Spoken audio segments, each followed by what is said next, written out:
Do I like that it's easy to figure you out? If I can have you now, then easy's what I'm about. I think you might be the wrong person.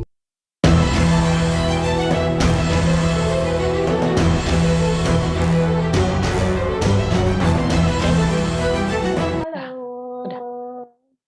Hai. Bersama ke Sarah dan Tri. Yeay. Hari ini setelah kita di episode lalu bahas soal beauty, hari ini kita mau bahas akar dari kok bisa ya akhirnya kita memikirkan untuk beauty gitu kan. Kemarin kita bahas soal untuk beauty-nya itu bisa keluar harus dimulai dari dalam, kan? Nah, bener. Untuk beresin yang di dalam itu ternyata nggak mudah guys. Bener. Perjalanan panjang dan butuh minyak dan kesadaran. Nah, kita akan bahas tema kita hari ini adalah healing movement. Healing journey. Healing journey. Kok jadi healing movement ya? Jadi kayak gerakan. Gerak. Kita Healing semangat journey. soalnya. Kita movement. Setiap orang tuh ternyata punya trauma dalam hidupnya. Tapi nggak semua orang sadar dan nggak semua orang merasa ini perlu dibahas dan dibereskan. Ya nggak, Beb? Bener. Nah, karena itu hari ini kita mau denger nih kesaksian pengalaman perjalanan healingnya Tri. Sampai akhirnya dia berubah. Aku? Iya dong. Mulai dari kamu dulu. Nanti aku juga cerita. Oh iya. Jadi masa-masa panjang di mana kami berdua itu memikirkan untuk gimana ya caranya bisa sembuh. Tahu nggak sih teman-teman, ternyata patah hati yang nggak diberesin bisa jadi penyakit. Bener.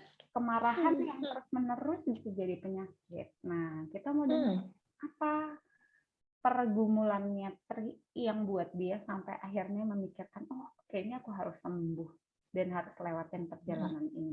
Ya, silakan Beb, ceritain pengalaman kamu. Oke, thank you Sarah. Sebenarnya kalau bicara soal perjalanan ya, namanya perjalanan itu kan pasti nggak cuma 1-2 langkah. Itu perjalanan yang sangat panjang dan sampai sekarang pun ini belum final ya. Jadi kalaupun aku nanti menceritakan aku sudah melewati ini, bukan berarti aku sudah sempurna pulih, bukan, tapi aku sudah melewati tahap demi tahap dan akan terus berjalan di dalam proses healing ini gitu.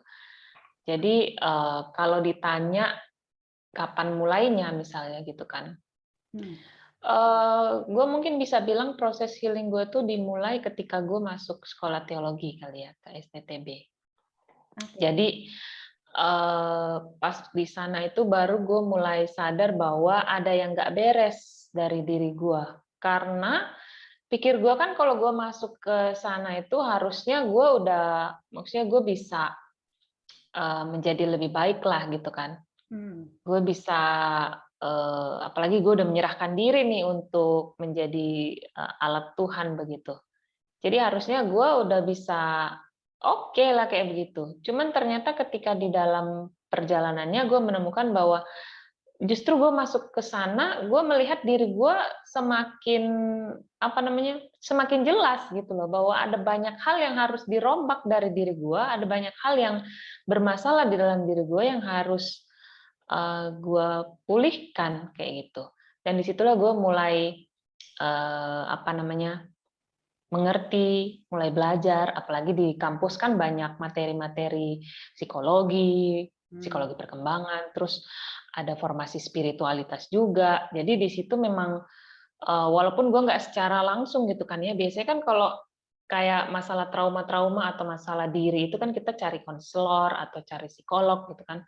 Gue nggak berhadapan langsung dengan itu, tapi gue berhadapan dengan materi-materi di kelas. Nah itu awalnya tuh gue mulai mengenal diri gue. Oh ternyata pengalaman masa kecil, pengalaman kehidupan kita di masa lalu itu membentuk pribadi kita yang sekarang. Nah, itu gue mulai kebuka wawasannya soal itu, dan gue mulai menggali gitu kan. Gue ngerasa misalnya gue kan memang suka journaling kan, udah dari kemarin-kemarin di podcast sebelumnya gue udah bilang gue emang suka nulis dan gue udah nulis perjalanan atau perasaan-perasaan gue tuh udah banyak. Jadi gue tahu lah paling nggak misalnya kayak gue tuh bermasalah di misalnya apa ya, misalnya kayak ngerasa tertolak. Itu yang pertama gue temukan waktu di sana. Jadi gue ngerasa gue kayaknya ada perasaan tertolak gitu kan, karena ketika gue masuk di lingkungan baru kayaknya gue nggak punya teman ya, kita bahas di podcast yang pertama itu kan, kayaknya gue susah nyari teman, kayaknya gue begitu punya teman gue nggak bisa nggak bisa langgeng kayak gitu. Gue mulai melihat bahwa gue punya masalah dengan itu. Nah dari situlah gue mulai cari ini akarnya dari mana, di masa lalu, di masa kecil gue ada kejadian apa yang bikin gue tuh ngerasa tertolak kayak gitu-gitu. Nah, gue lihat ke belakang, oh ternyata waktu SMA gue juga ngerasa hal yang sama. Jadi waktu gue SMA masuk ke, nah itu juga gue udah ceritakan kemarin. Gue masuk di SMA, gue ngerasa nggak punya temen juga. Jadi kayak sesuatu pola yang berulang, gitu kan. Artinya kan kalau sudah pola, berarti kayak udah kayak tersistem gitu kan, setiap kali mengalami hal yang sama gitu. Jadi berarti memang ada luka di situ, ada trauma yang gue harus pulihkan gitu. Nah terus masalah itu gue juga udah nggak terlalu ingat sih gimana gue sampai pada kesadaran bahwa oh ternyata yang meninggalkan yang bukan teman-teman gue yang ninggalin gue, tapi gue yang ninggalin teman-teman gue.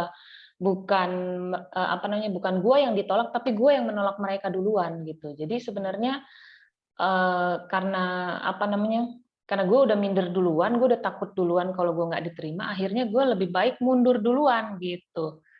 Nah dari situ gue udah mulai mulai belajar untuk menerima orang lain gitu kan. Maksudnya gue belajar untuk sebelum gue bisa gue harus menerima diri gue juga begitu, bahwa gue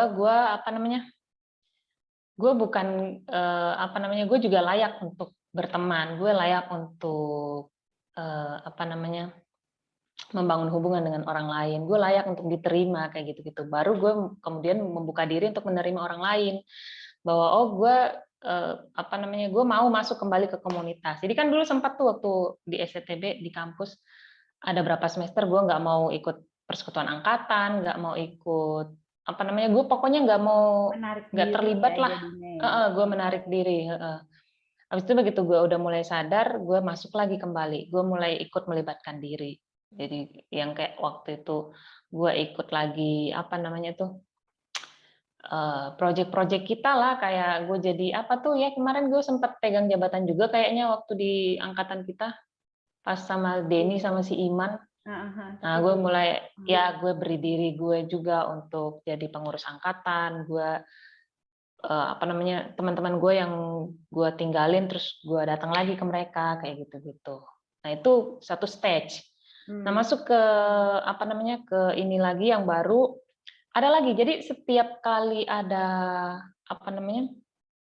maksudnya perjalanan healing itu akan terus berprogres gitu kan. Jadi satu sisi dibukakan, trauma gue yang ini gue selesaikan lagi trauma yang lain. Karena sebenarnya kita tuh kan udah hidup udah lama ya.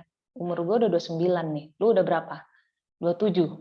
Mau 28? Oh, mau 28. Ya kan berarti 27. Mau 28. Jadi umur kita tuh kan udah banyak banget. Jadi luka kita, trauma kita juga udah pasti udah numpuk banyak banget. Dan untuk membereskan itu tuh nggak cuma 1 hari 2 hari. Itu tuh panjang prosesnya. Jadi itulah step demi step gue lalui setiap kali gue ngerasa kayak ke-trigger gitu kan, kayak gue ngerasa nggak nyaman, misalnya diperlakukan sebenarnya gue nggak nyaman, apa masalah yang ada di dalam diri gue coba kenalin.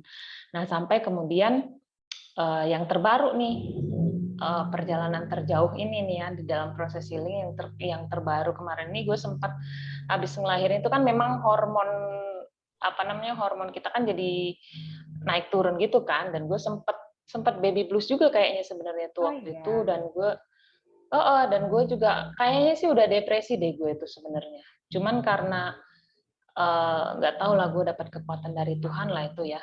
Jadi gue bisa tetap bertahan walaupun gue tuh sebenarnya udah empet banget gitu loh, kayak udah mau meledak, udah mau blow gitu kan, kayak kayak gue udah nggak tahan banget. Jadi kayak di dalam diri gue tuh pengen didengerin gitu loh, bahwa ada perasaan-perasaan yang gue pengen keluarin, yang gue pengen bersihin, yang gue pengen akui dan gue lepasin gitu. Jadi tapi untuk mengakui bahwa kayak lo tadi jangan-jangan gue udah depresi, itu kayaknya nggak semua orang berani gitu.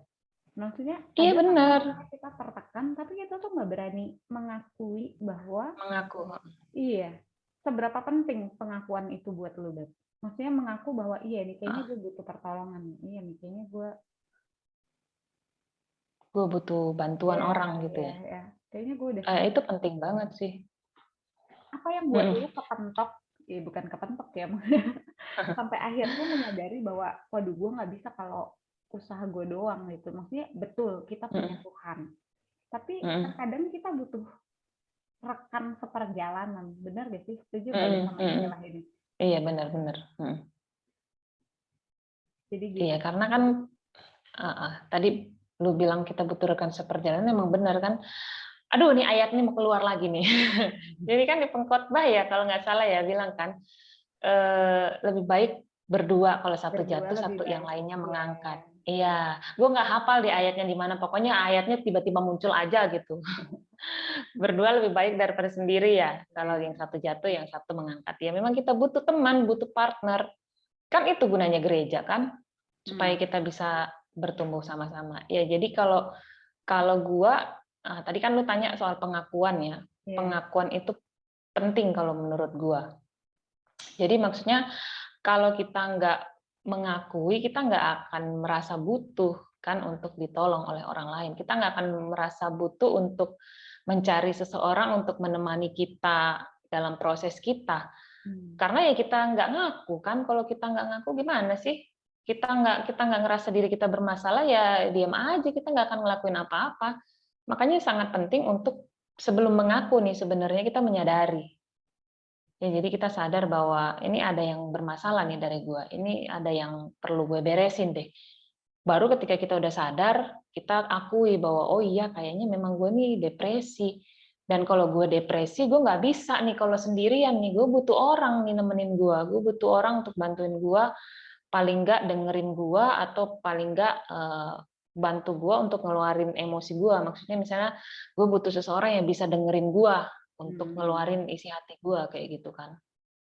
Atau misalnya kalau misalnya udah parah banget, gue butuh konselor misalnya, atau gue butuh psikolog untuk gue bisa dibantu menggali apa yang ada, mengurai pikiran kita gitu. Karena kalau udah dalam stage depresi itu memang udah kalut gitu loh, nggak bisa mikir jernih, nggak bisa. Jadi memang butuh bantuan orang lain untuk mengurai. Ini sebenarnya persoalannya di mana, apa yang harus kita sadari, apa yang harus kita lepaskan kayak gitu-gitu. Jadi ya itulah gue, karena yang lalu itu memang udah benar-benar nggak kuat. Kan gue juga orangnya introvert kan sebenarnya. Jadi kalau ada masalah gue pendam sendiri, nanti kalau gue udah nggak kuat baru gue cari orang. Nah gue carilah teman-teman gue, misalnya kayak Sarah gitu kan. Gue cerita, ketika misalnya Sarah juga ngerasa gue kayaknya kurang, kemarin kata lu, kayaknya gue kurang, apa kata lu sih? Kurang, itu yang lu saranin gue ke Ibu Eni. Oh iya. Kurang apa sih kata lu? Gue lupa. Kompeten. Kurang kompeten ya. Jadi kayaknya untuk masalah itu gue nggak bisa terlalu banyak bantu. Gue kasih kontak ke konselor, mau nggak gitu kan. Jadi kalau misalnya memang rekan kita melihat memang kita butuh bantuan yang lebih profesional, ya gitu kan. Jadi dia bisa saranin. Apalagi kayak gue kan orangnya ya kayak gitu, nggak gampang percaya orang juga. Dan akhirnya dikasih kontak, gue coba kontak. Terus ya udah gue mulai sharing dan segala macam kayak gitu-gitu. Gue juga sempet di pakai aplikasi gitu kan untuk chat dengan psikolog. Tapi memang karena gue traumanya terlalu dalam ya, terlalu terlalu banyak luka yang gue punya, jadi memang kalut banget gitu loh. Jadi gue butuh bantuan yang benar-benar bantuan khusus gitu loh. Jadi sampai akhirnya gue ketemulah dengan, gue sebut nih ya, Gue ketemulah sama Mbak Mega namanya. Jadi karena awalnya kan gue bermasalahnya di parenting kan, karena gue bingung dengan status baru dan gue harus berperan, apa namanya, peran ini tuh membuat gue tuh agak-agak stres gitulah kan. Jadi apa namanya, gue coba karena dia juga bahas parenting, jadi gue coba kontak dia, gue cerita, gue sharing, dan baru deh dia kasih apa namanya, masukan-masukan gimana caranya ngelola emosi, gimana caranya mengenali inner child gitu, untuk supaya kita bisa lebih apa namanya, lebih mindful gitu untuk ngurusin anak, karena memang ngurusin anak tuh nggak gampang, apalagi kalau kita punya luka itu bawa bebannya tuh berat banget, apalagi kita mau ngasuh anak gitu kan, nanti keulang lagi malah traumanya ke anak. Jadi memang perlu banget dibereskan. Barulah gue beresin. Ini anak gue bangun. Oke, gue Bentar ya. pause dulu, gue pause. Oke. Iya, bentar ya. Oke, lanjut. Ya, jadi gue tadi udah ngomong ya kalau gue tuh akhirnya cari bantuan profesional. Nggak cari bantuan profesional juga sih. Cuman maksudnya gue cari bantuan yang bisa apa namanya, yang bisa bantu gue lah untuk mengatasi, karena persoalan gue kan tadi terkait parenting. Nah, gue nemu lah tadi tuh akunnya Mbak Mega di Instagram kan. Dia banyak bahas parenting, dia bahas inner child, bahwa itu berkaitan dengan apa namanya, trauma-trauma kita di masa lalu itu bisa terulang lagi ke anak kalau kita nggak selesaikan trauma-trauma kita. Jadi apa namanya, gue sharing juga sama dia, terus ada satu juga dia bikin kayak video kayak gitu-gitu juga kan, apa namanya, ngobrol gitu sama ada yang ahlinya juga itu tentang proses makan, karena gue kemarin itu stres banget soal proses makannya Elea. Jadi gue mulai dari situ juga mengenali bahwa ternyata Elea tuh nggak bisa makan bukan karena dia susah makan, tapi karena memang gue yang bermasalah. Karena gue yang apa namanya, stres, gue yang banyak tekanan. Jadi waktu gue proses makan sama dia, kan gue temenin dia makan, gue suap dia, anak itu ngerasain apa yang dialami atau apa yang dirasakan oleh orang tuanya, oleh caregivernya atau orang tua yang apa namanya nyuapin dia gitu kan. Jadi ketika gue nggak nyaman, gue nggak bahagia, anak juga nggak mau makan dengan bahagia gitu loh. Anak juga merasa nggak nyaman untuk makan gitu kan. Jadi memang mesti gue yang apa namanya heal dulu, gue yang selesai dulu dengan persoalan dalam diri gue, baru gue bisa apa namanya memberi makan dia dengan bahagia dan dia bisa makan dengan bahagia gitu. Jadi di sesi dia itu, di Mbak Mega punya apa namanya obrolan itu, gue belajar gimana proses makannya, gue gimana caranya gue harus apa menerima anak gue yang lagi belajar makan gitu kan. Kadang-kadang kan kita maksain gitu. Nah jadi pokoknya intinya adalah gue menerima bahwa apa namanya gue sedang nggak baik, gue ada masalah, gue stres, gue depresi, gue banyak tekanan dari orang-orang di sekitar gue apa namanya, gue merasa nggak bisa menerima diri gue sendiri gitu loh, terkait dengan apa namanya pola asuh gitu, bagaimana gue ngasuh anak gue gitu. Jadi kayak gue ngerasa perlu untuk memang berjumpa dengan masalah dalam diri gue itu, kenapa sih gue apa namanya problem gitu kan, problem apa sih yang ada di dalam diri gue yang bikin gue tuh nggak nyaman, yang bikin diri gue tuh kayak tertekan selama ini, selama khususnya periode ketika gue ngasuh Elea gitu kan. Nah jadi tapi menurut lu, bentar gue sambil catat ya, laptop gue lobet. Menurut lu pengakuan itu termasuk ketika playing victim nggak sih? Maksudnya tadi lu ada bahas soal gue tertekan nih sama keadaan gue tertekan sama orang-orang di sekitar gue, itu bisa jatuh ke playing victim nggak menurut lu? Pengakuan yang mananya nih, yang gue ngerasa lingkungan gue nggak nyaman gitu ya? Dukung, iya. Kan ada banyak orang tuh yang ngerasa kayak, iya gue gagal, gue stres karena keadaan gue, karena tekanan di sekitar gue. Jatuhnya ke playing victim nggak kira-kira? Maksudnya gue ngerasa jadi korban gitu ya? Iya. Perasaan. Mungkin bisa jadi kali ya. Bisa jadi gue ngerasa gue di posisi korban. Ya namanya orang lagi apa namanya, lagi memang nggak baik gitu kan. Ya. Yang dia lihat memang kacamata dia adalah kacamata luka kan. Jadi ya yang dia lihat adalah gue yang terluka dan yang bikin gue luka adalah orang lain, ya kan. Jadi memang ya ya memang iya sih kita jadi ya playing victim pada waktu itu at the moment ya. Iya, Waktu iya. kita lagi stres itu kan memang nggak bisa mikir. Kalau orang lagi stres, lagi depresi nggak bisa mikir logis, nggak bisa mikir jernih. Pasti ya kayak gitu kacau dah. Ya, ngerti. Jadi memang pada saat itu pengakuannya yaitu bahwa gue tertekan karena memang kondisi di sekitar gue nggak nyaman, membuat gue ngerasa ya gue korban di sini. Gue jadi stres ya karena orang-orang di sekitar gue yang nggak bisa ngertiin gue, nggak bisa bantuin gue dan lain sebagainya kayak gitu. Jadi gue mesti apa namanya? Gue mesti apa namanya? Menyelesaikan itu dulu, ya kan? Dan memang menyelesaikan itu juga nggak gampang sih. Jadi yang pertama gue lakukan waktu itu si Mbak Mega itu kan sering di postingan-postingan dia bilang peluk diri. Jadi kita apa namanya kita hadir untuk diri kita gitu kan. Jadi gue coba tuh gue peluk diri gue. Kayaknya rasanya kalau mau dilakuin tuh kayak ih konyol nggak sih, aneh nggak sih? Gue Ya pernah nggak tuh sih? nonton di film It's Okay Not to Be Okay. Jadi bentuknya gitu. Kalau gue kemarin bener-bener gini nih, bener-bener gue peluk, Iya. bener-bener sampai ke belakang tangan gue. Dan itu memang apa namanya memang ngefek banget sih sama gue. Iya, Jadi itu terapi psikologis memang. Jadi gue peluk diri gue tuh dan apa namanya tiba-tiba aja keluar gitu kayak gue nangis sendiri dan gue nenangin diri gue gitu. Jadi kayak gue nggak tahu sih juga kenapa gue tiba-tiba nangis, cuman kayak gue ngerasa gue dipeluk kan, karena walaupun gue sendiri yang meluk, jadi kayak gue ngerasa gue dimengerti, gue diterima gitu kan, gue menerima diri gue sendiri gitu. Jadi gue peluk diri gue terus, kenapa Tri? Gue coba bicara sama diri gue sendiri kan. Kenapa Tri? Apa yang kau rasa?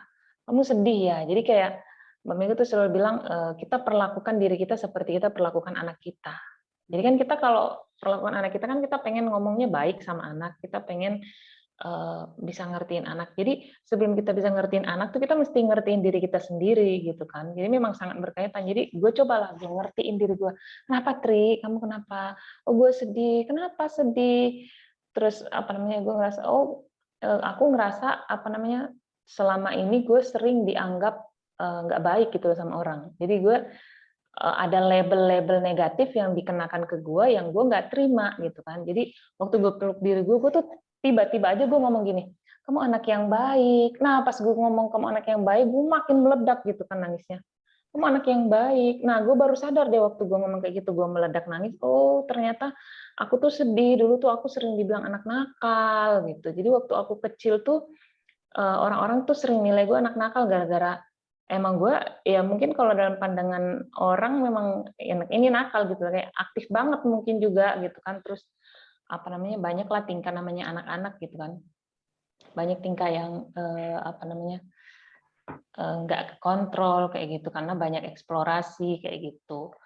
Dan gue juga sering kadang-kadang tuh ketika lihat Elia kayak gitu juga kan eksplorasi kayak rasanya tuh gemes juga tuh nih mulut nih mau ngomong yang kasar gitu kan.